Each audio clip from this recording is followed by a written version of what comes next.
Hello everyone. तो हम आज बात करने वाले हैं पवन सिंह जी, स्मृति सिन्हा और तनुश्री का एक बहुत ही बेहतरीन मूवी के बारे में, जिसका फुल ट्रेलर को रिलीज़ कर दिया गया है। इस मूवी का फुल ट्रेलर आ चुका है और ये मूवी को जियो स्टूडियो के बैनर तले इस मूवी को बनाया गया है और फुल मूवी का ट्रेलर रिलीज हो चुका है, जिस मूवी का नाम है आज जीने की तमन्ना है, जिस जो कि आपको स्क्रीन के ऊपर दिखाई दे रहा है। जिस मूवी का नाम है आज जीने की तमन्ना है और फुल ट्रेलर रिलीज हो चुका है।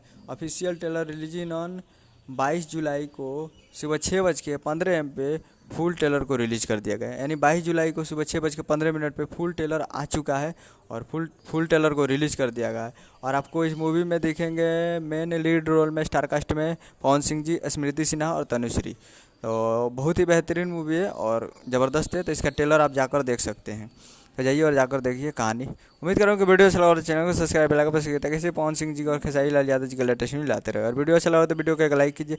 मिलता है अगले वीडियो में, तब तक के लिए जय हिंद, जय भोजपुरी।